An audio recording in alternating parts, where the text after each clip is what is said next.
Welcome everybody to Virtual Church number 51.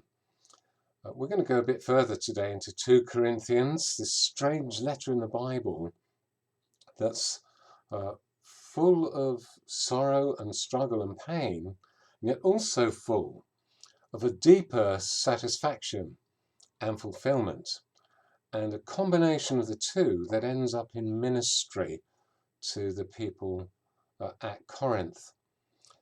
So I'm going ahead to chapter 4, and let me read this for you. Look out for the bit about treasure in jars of clay.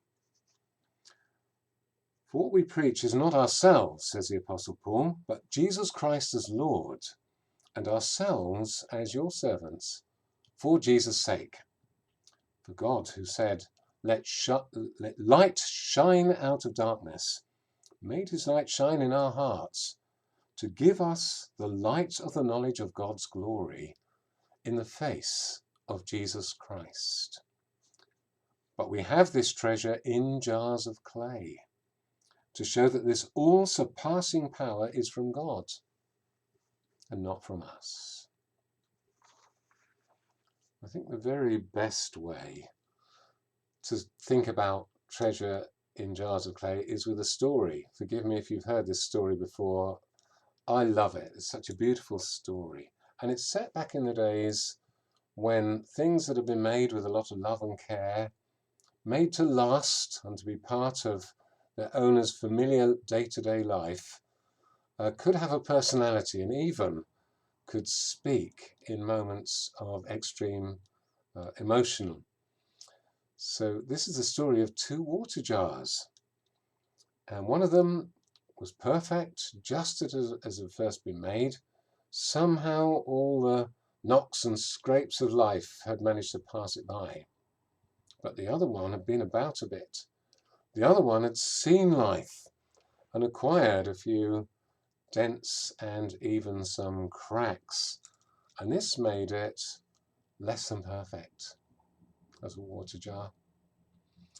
They were the property of an elderly lady who lived in a village. Of course, it's long before there was running water in every house. So she had to take the 2 jars and fix them to a pole so she could carry them on her shoulders. That way she'd be balanced as she carried them along, and go down to the well and draw the water there and carry it all the way back home. So every day she did this, day after day. And every day one of the pots came back with a full load of water, and the other one came back with only a part load of water, sometimes even only half full. Well, one day, when this had been going on year after year, and every day this cracked pot had felt more and more miserable, not able to do the job for which it was made, not able to bring the old lady the gift of lots of lovely clear water for her to use. The pot felt so heartbroken that she actually spoke to her mistress, and she said how miserable she felt, how inferior to the other pot. I'm so ashamed because my cracks lead to the water leaking out all the way back to your home. And the old woman smiled. She said, haven't you noticed that on your side of the path, every step of the way, there are flowers? I know about your cracks. I know that you leak all the time. That's why I put the flower seeds there, so that the water you spill would water them every day. That's why I've got so many beautiful flowers in my house, because I can bring them in. It's thanks to you that my house is full of these glowing colours and beautiful scents. Without you being just the way you are, this couldn't happen. Well, I expect I don't need to explain to you the application to us and to our lives, that we shouldn't be comparing ourselves with each other, and that God, who loves us, makes use of our imperfections for his glory.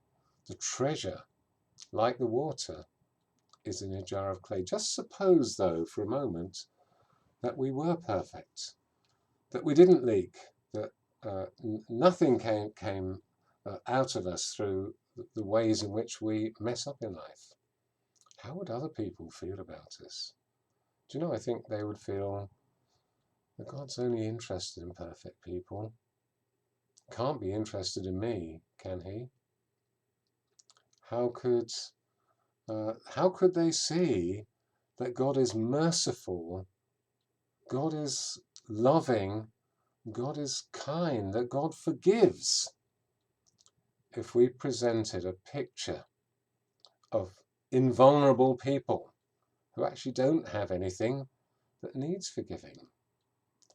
It's because they see that we are fallible human beings, and that we mess up, that we are vulnerable, that they're able to see that our God is there for them, that he can forgive them because he does us.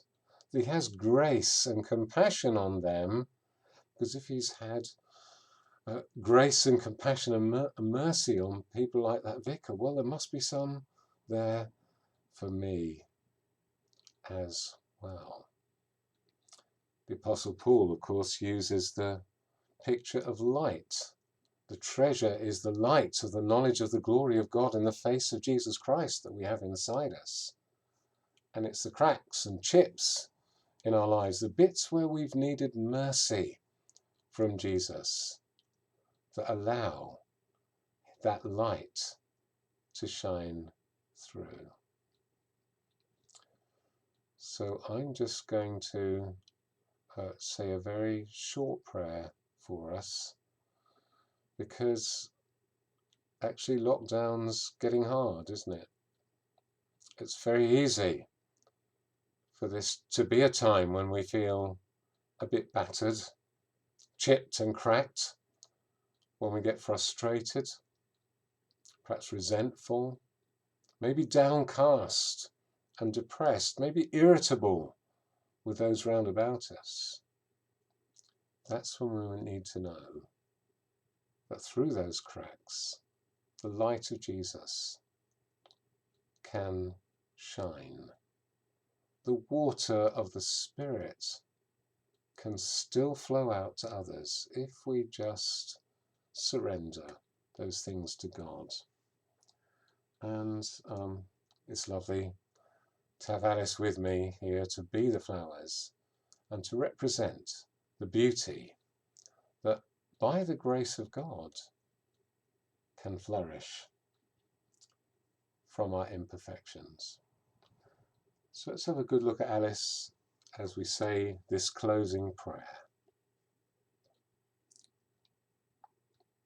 Dear Lord, thank you that we have this treasure in jars of clay. Lord, let there be flowers. Amen. God bless you, and see you in Virtual Church number 52.